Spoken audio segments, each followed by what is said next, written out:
Um,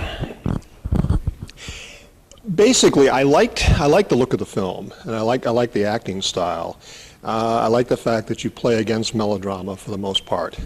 That I mean, obviously it has to be a script and there's a conflict and a plot, but for the most part, you're not playing up those elements. You're playing them down in favor of character, in favor of seemingly offhand conversations and color about the area. And the film has a certain kind of leisurely feel to it, which a film that's concerned with urban chaos and violence might not. And I think that's a good strategy.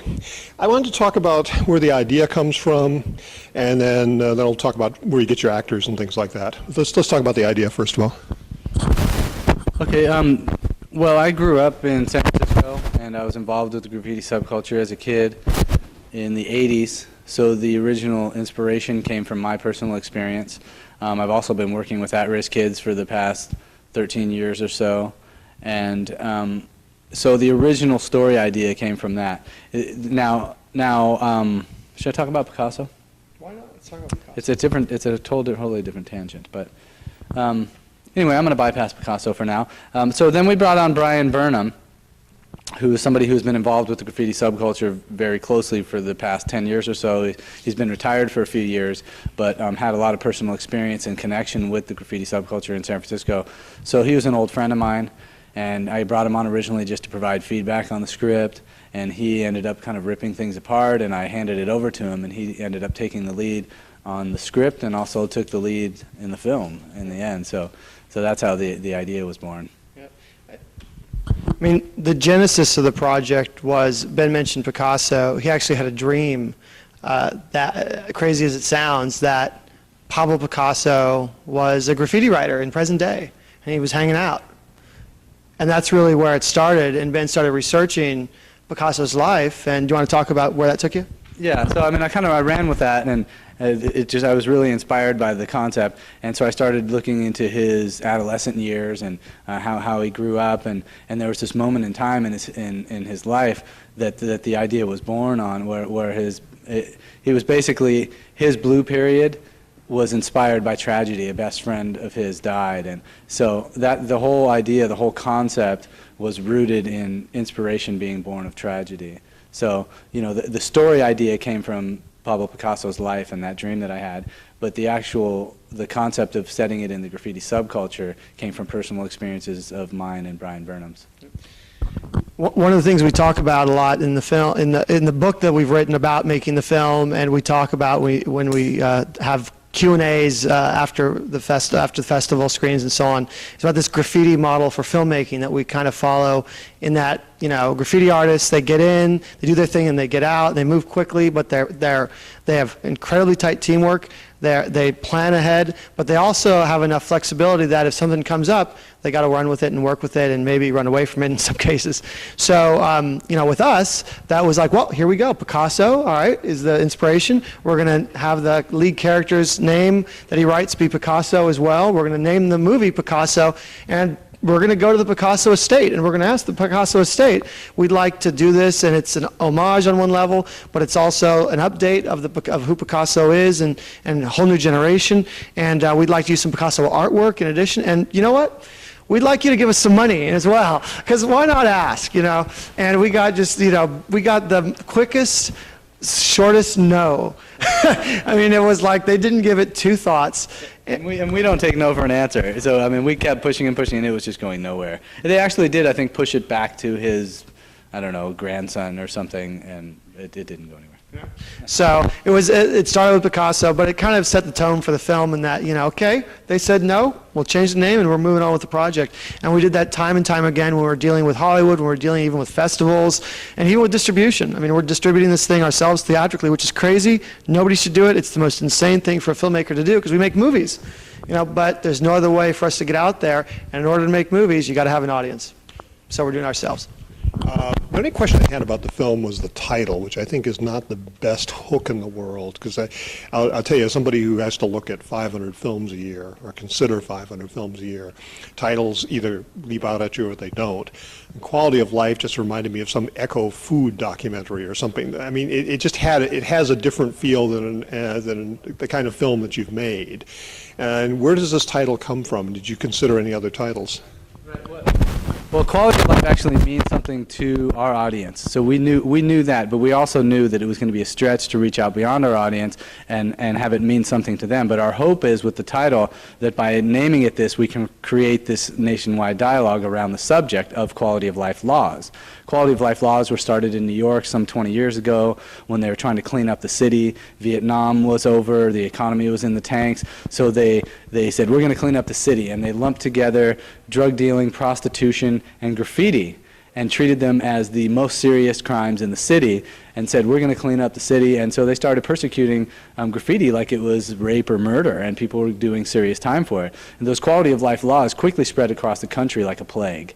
And every major metropolitan area in the country just about has adopted these laws. And in San Francisco, one of the actors in our film, Dave Lieberman, was facing 18 to 21 months in state prison. Not in jail, not probation, not community service, state prison for graffiti. There are rapists who get lesser terms than that. So, we wanted to use this title because the film itself is not political in nature. It's about human relationships. It's about friendship. So we wanted to use this title as a way to give ourselves an opportunity. Brant and I are very political, to have this political debate about the war on graffiti, because we really feel like it's not an efficient use of our resources. And if I can talk about the dissonance that you speak of, that here's a story. It's an urban story. It's a youth story. Quality of life. I mean, there's a conflict there, and there's a tension, and that's very purposeful. I mean, Eisenstein, the idea of actually having tension in the editing and not making it as smooth and beautiful. I mean, we really try to be in the tradition of not making the viewer entirely comfortable. We want people to think for themselves. We want to inspire critical thinking, not just about graffiti, not even just about quality of life laws, but just about film viewing in general. And so one of the ways to do that is through how you title the film. Okay, I'll give you my little rant as far as graffiti goes, because I've lived here for 26 years, and I have no objection to graffiti on a lot of places. My objection is the transit system. That's the heart of it. I watched in the 80s where Muni was virtually destroyed. It was partly incompetence of Muni, but Muni was virtually destroyed by graffiti because it just made the buses uninhabitable. And I mean, the transit system is something I came to the city for. It's a working class issue. That's a quality of life issue. And the dilemma about these things is the quality of life does impinge on working class people. I mean, the people who are affected by graffiti, and especially on transit system, are really people like myself who are, writing articles for $50 an article and need the transit system to get around. The transit system is graffiti, it's going to go in the tank. It's really what it gets down to. And if people could figure out ways to put the graffiti in some other place, I would have personally no objection to it. Right. The graffiti, the writing on the walls is a symptom. So I think if you want to look at, how to eradicate it, not that I'm necessarily trying to offer solutions how to eradicate it, because it doesn't bother me in that same way that it bothers some people, but to paint over it is literally the most surface level way to approach this. And really what you see is youth crying out for identity and fame and recognition. And you see this in more traditional environments where it's embraced and accepted. In a youth who's on a basketball team or a football team or a debate team or something, where they get fame and recognition from their peer groups, from parents, from teachers, from the entire community. Here you have youth speaking out and getting fame and recognition from their peer group. So I think, if I think we spent less time trying to eradicate the writing on the walls and more time looking at the root causes of why they're writing on the walls, I think we'd come up with some more efficient solutions. And that's what's been wrong with the war on graffiti over the past 20, 30 years. They've focused on the surface. They have not focused on the root causes. Right, and where the quality of life laws go is frequently not to working class neighborhoods. It tends to be to the upscale neighborhoods. It tends to be the shopping districts. So, the places that really, frankly, need it the least, because there already is affluence there, tend to be where more money flows, which just makes no sense to us, particularly. I mean, Ben has worked with at-risk kids for 13 plus years. And, in fact, Ben was laid off because of budget cuts month before production began, which on the one hand, 2 months, excuse me, 2 months before production began, which was a boon for the production because we got him full time, but for his family and kids, he's married and has children, it was really tough. And that's, priorities. Is this the best way to spend our money? Is it, even if that's a good idea to do, are we spending it in the right places? These are the types of issues that we want people to talk about. So we welcome the debate. Final couple comments, and I'll get back to the film. I mean, in New York, where the graffiti movement got started, they defaced the New York City subway system. Well, the New York City subway system is 100 years old, and some of those stations and some of those cars are loved by people. They're works of art, too. The subway cars are works of art, as are the buses, as are some of these these stations. And the other thing is, I notice that graffiti artists always deface public property. They never go and take somebody's Mercedes or Cadillac or something. If you want to graffiti, go get that rich guy's car and graffiti on that. If you got some guts, go do that. Don't do it on my bus. That's what I'm saying. I'm just saying that people have a certain kind of bravado, but it's limited. It's almost like they think that the car is off limits. That's somebody's private property, but the bus is fair game. The bus is what we pay for with our taxes and everything. It's property of the community, and it should be respected. And that's the problem I have with graffiti artists. The thing that we have found in having these discussions, and we've had quite a few over the past couple of years, is that people are really moved by this debate. People are very passionate about it one way or the other. And that's actually really exciting to us because we want to make progress in this debate. We don't want to just win a debate or win an argument. We want to have progress in this debate. When I think you look at this writing on the walls or writing on a bus and it makes you feel uncomfortable, what makes me feel uncomfortable is when I walk down the street and I see 10 homeless people. When I walk into an impoverished neighborhood and I see kids with nowhere to play and they're throwing balls off of walls with glass on the streets and urine on the ground, that makes me uncomfortable. Seeing their writing on the wall makes me a lot less uncomfortable. And I think if you want to address these root causes and give these kids some outlets, and I think now this argument doesn't really hold true anymore because it's 30 years later and the movement has evolved so much that you've got kids from suburban environments and from more affluent families that are actually doing graffiti now. But originally, it was kids who had nothing. Well, why don't they pick on the rich guy's car? Well, because it's really not that purposeful. It's not that political in terms of like it being. I think graffiti is like the most powerful, potentially powerful form of nonviolent resistance we've ever seen, honestly. But it's not used that way. Well, what are they resisting? No, but I'm saying potentially. But what it is it's about me. It's about the voice of I. It's about personal identity. So it's not really about attacking the system in that way that you're suggesting that they go out and. Well, that's part of it, but also you have to think they put their name on that bus and it runs all over the city, and it's like a moving advertisement. I mean, and if you look on that same bus, what's more offensive to me, is the Coke ads, and everything. Like everybody's in my face. I walk down the street and I've got 5,000 messages telling me to buy something. That's offensive to me. I didn't ask for that. But those same kids want to get hooked into the advertising world. They want to do those. They want those ads. I would say that there's a small percentage of them, and some of them actually go into the field, but some of them want nothing to do with the system. So, anyway. Let me get back to the film, but I wanted to say those things. Talk about your two leads, because I like the chemistry of them, and I like the fact that one guy's got short hair, the other guy's got long hair. There wasn't this kind of monolithic, almost fascistic skinhead look that some films affect. I mean, people looked all kinds of different ways, and there was interesting hierarchy, too. It seemed like black people had more authority in the film. The bouncer, the artist, the guy at the ad agency, all of these things, it reflected the real world where it's not just a division of race, it's a division of class, and that the divisions that working white people can be at the bottom of the pole just as easily as people of color. Talk a little bit about the complexity of your vision and how it encompassed your two leads. Well, there's two things here.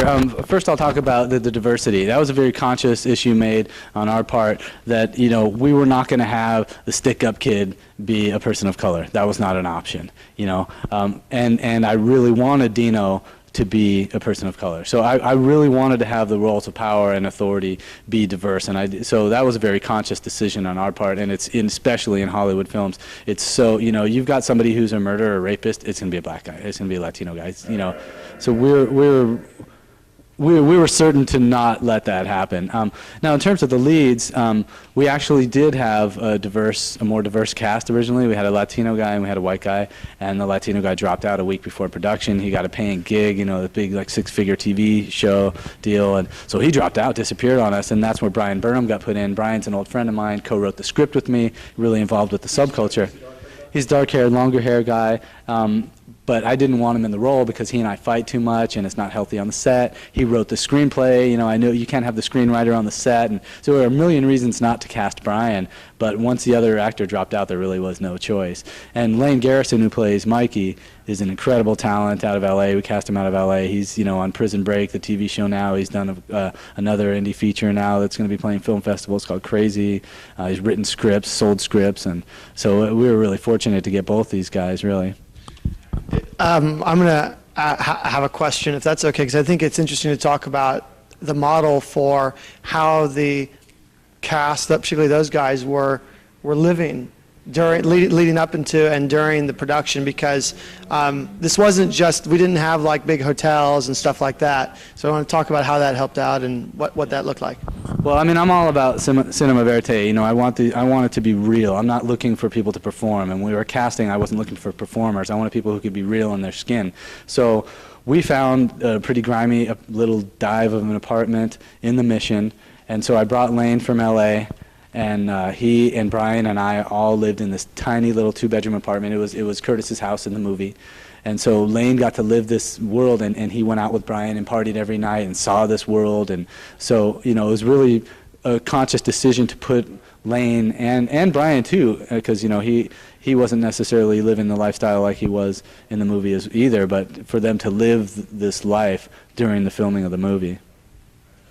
One of the things I notice about Brian's character, and it's partly in the writing, I guess, and partly in the performance, is that he has, I wouldn't compare it to De Niro in Mean Streets, but there is this kind of thing where or Adam Trace in that great film, oh God, it was by Nick Gomez.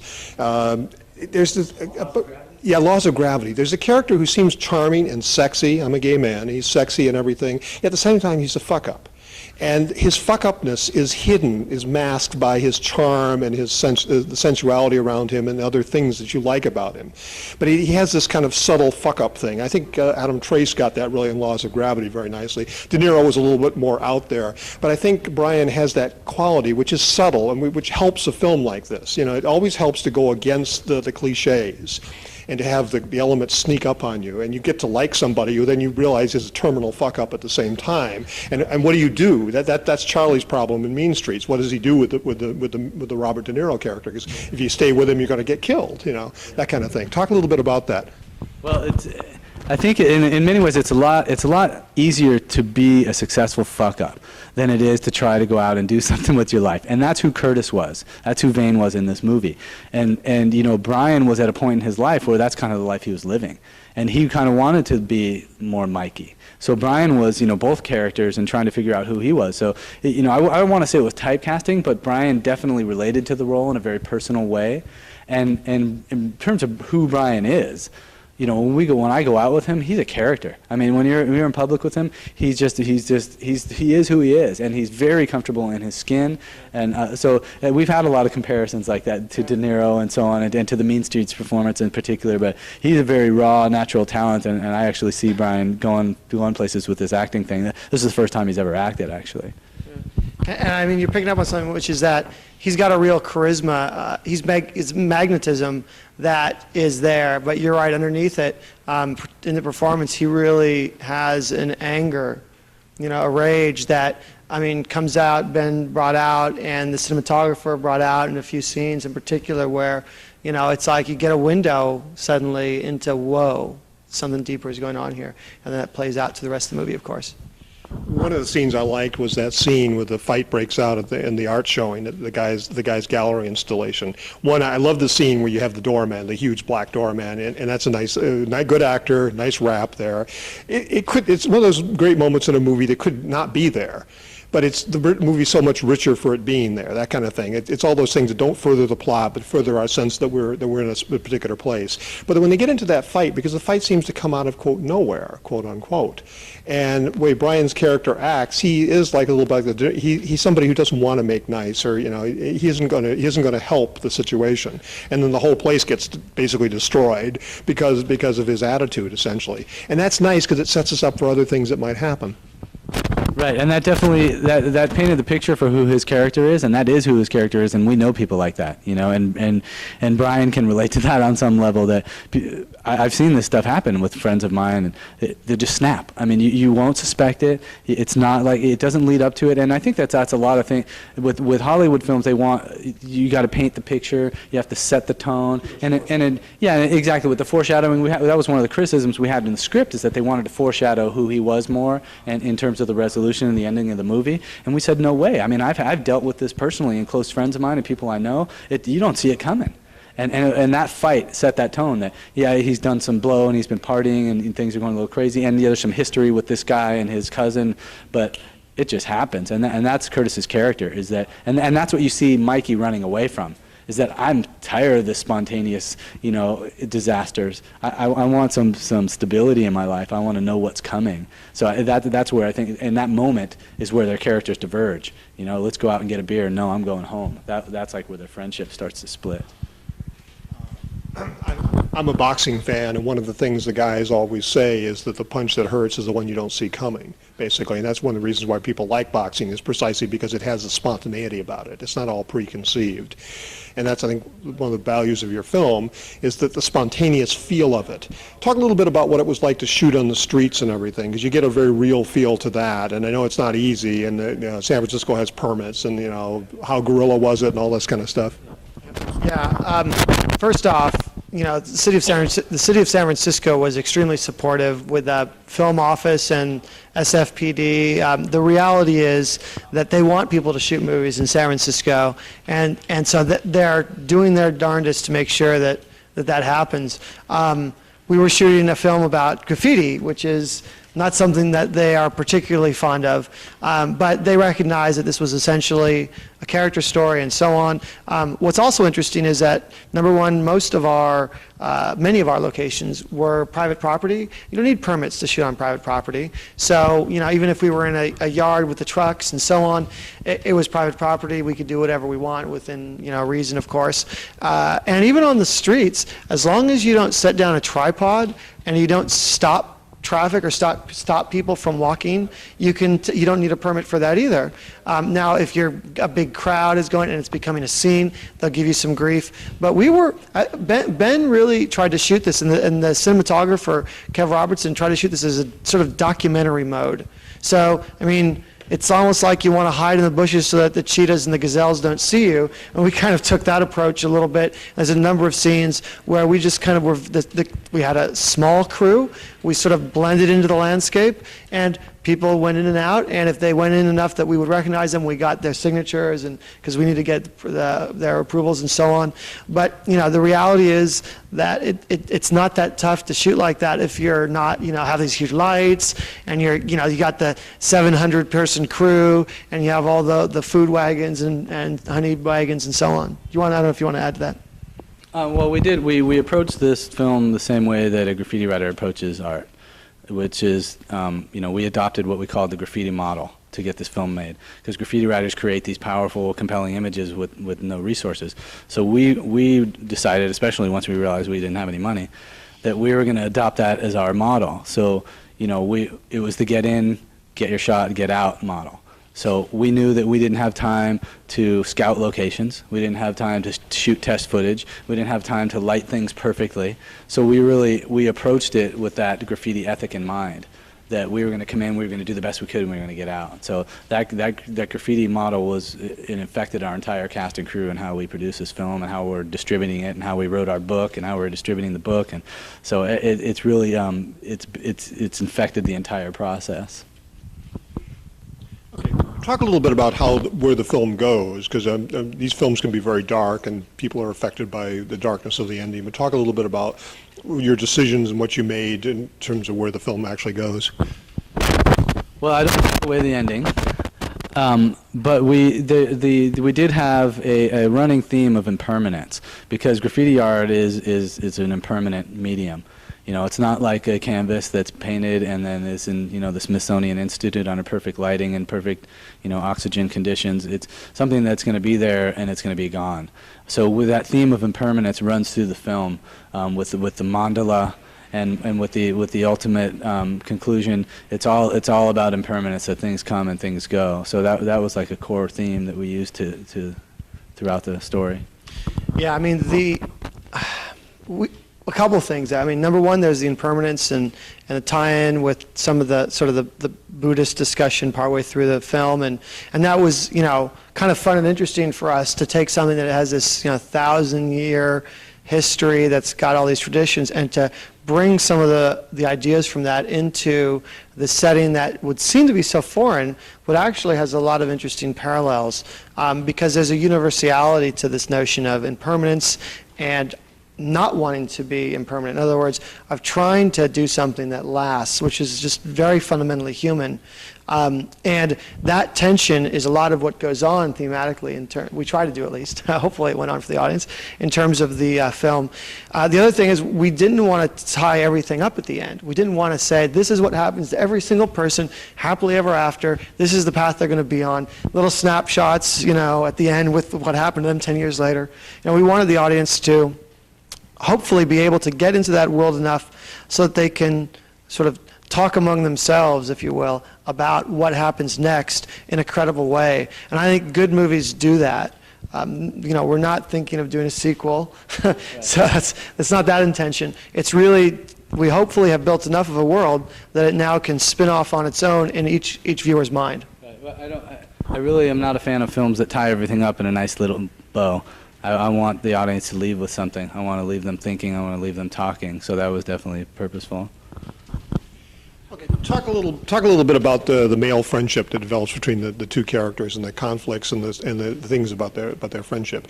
I mean, it's not gay, but they're affectionate with each other. There's a tenderness there, as well as the arguments and everything. And that's not easy to achieve, either in the writing or in the acting. Talk a little bit about what you had in mind, what evolved spontaneously, and of course, when you had to change the cast, that changes everything. You may have been really fortunate in that. I suspect you were.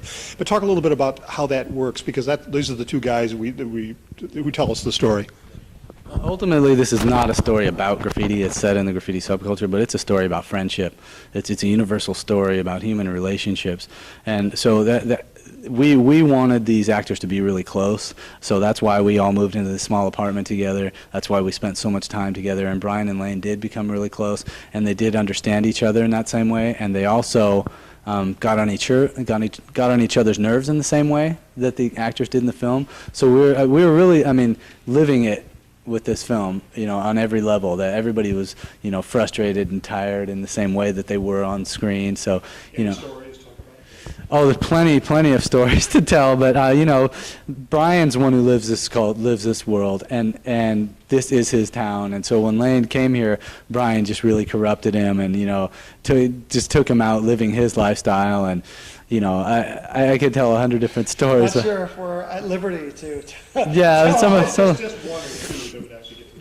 well, you know, Lane's like a pretty boy from L.A. and is you know, in San Francisco, I think we have much more open mind about many different things. But, you know, anyway, you know, we wrapped the movie, and Brian told Lane, "Hey, we're all meeting at this bar up the street." Told him where it was, and said, you know, meet us up there. So Lane takes a shower, and he goes up there, and he cracks open the door, and I forget the name of it, but it's this. It's Esta Noche, which is, you know, it's a Mexican tranny bar.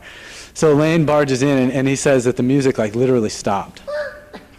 And everybody looks over at Lane, and Lane just, and I think, you know, I think he went over to the bar to like get a beer, but he kind of figured it out, and then he went outside, and Brian's across the street just laughing, and so I think, you know, that was the kind of stuff that Curtis would do to Mikey, and that's the kind of stuff that Brian would do to Lane, you know, just to like, just to initiate him in a way, and just to introduce him to the world and see if he was, you know, thick-skinned enough to accept this role and to be this person. And Lane was. Lane really embraced it.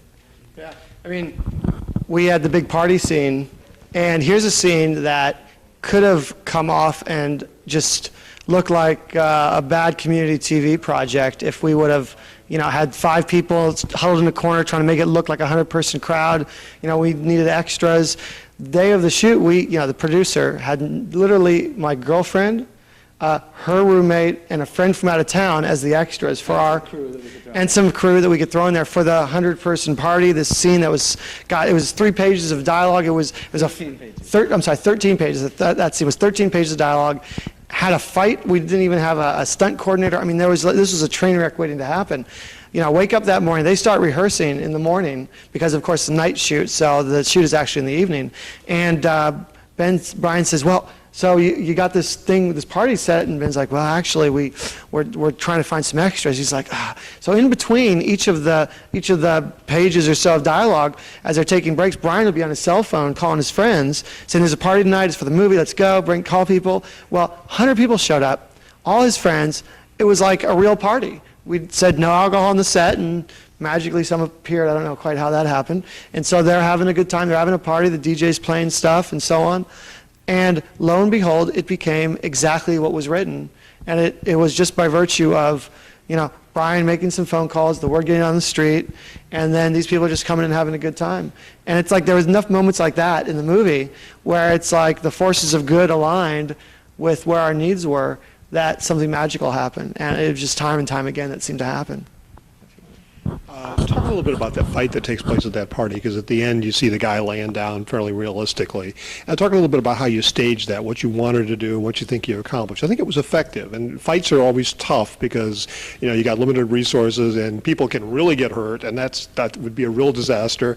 And talk a little bit about your strategy going in and what you think you achieved. Yeah, Brian did actually connect one time and hit Dan in the chin, Dan from Felonious. But I actually have an old friend of the family who's a stunt coordinator, and he had volunteered to fly up here and do it. And just with production being so busy, I couldn't coordinate it right, and we didn't have the money to fly him here, so I was kind of relying on him. So we didn't have a stunt coordinator. And we chose to shoot that scene last because it was the last thing in the script, and just, the way it seemed right. So everybody's tired, everybody's fried, and we really flew through it. And I ended up being the stunt coordinator. And every time I watch it, honestly, I cringe a little bit, but I've never had anybody complain about it. And in fact, I've actually had people say, no, it looked pretty real. So, I think it came off like a real street fight, and, maybe I wanted it to be a little more dramatic, and you could see that, or whatever, but I think it actually worked, and I think for those of us who have actually seen fights break out in clubs, it looked kind of like that, like it just chaotic and people flying around and people standing and watching. And so like Brant said, I think that entire night ended up falling into place magically because we shot it, in an environment that was real. Are we okay? Also, you have a kid in the film, which is hard because there are child labor laws, and I know I have a friend in Los Angeles who's actually a school teacher who works on the sets at Nickelodeon to teach these kids in between shots of TV shows. How do you get the kid? He's good, and how does that work?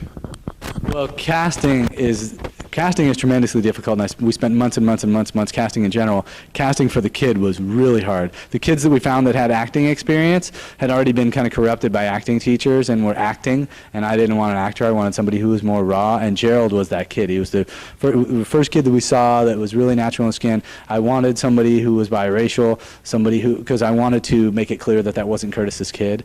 So Gerald ended up being the perfect kid, but the thing with casting children is the parents are just as important. So if you have the best child actor in the world and they have a nightmare parent, they have nightmare parents, you don't want to cast them. And his parents were just team players, would do whatever, to get the job done. And we had an awesome set teacher. She was great, really protective of him and kept him happy, kept him busy, kept him safe, but was also very strict about, what time and his needs. And so she was a great set teacher, very flexible with our graffiti model. Actually ended up having a little extra role in the movie, drove the car up, to drop him off. But yeah, working with children is very difficult. It is what everybody says it is. It's incredibly challenging.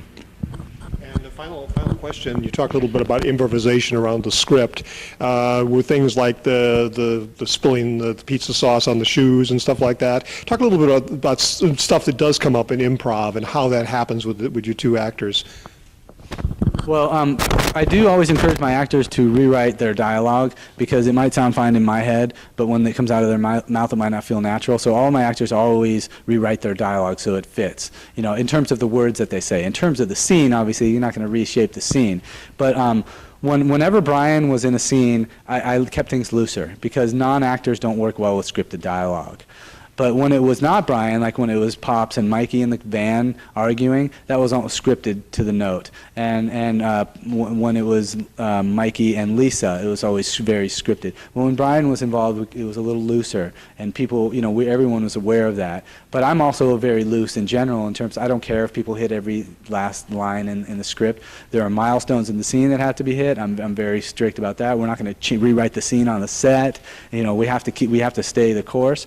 But in terms of, you know, I like things to be loose. I like them to be natural. So I always encourage people in terms of dialogue. But in terms of actually writing scenes, we didn't improvise. Like the pizza scene was something Brian wrote.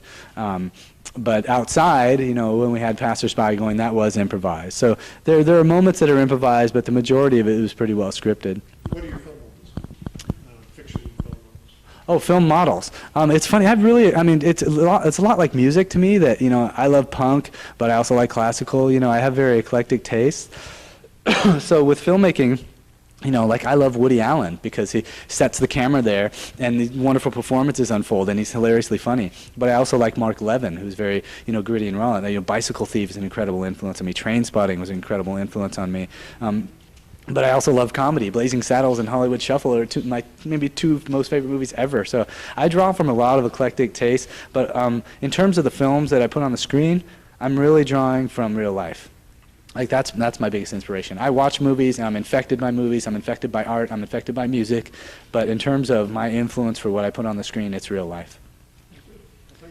Can I give a little plug? Oh, yeah, go ahead. Okay, October 12th at the UA Galaxy on Van Ness. We'll be opening. We'll be there for a few weeks, and we'll be expanding throughout the Bay Area.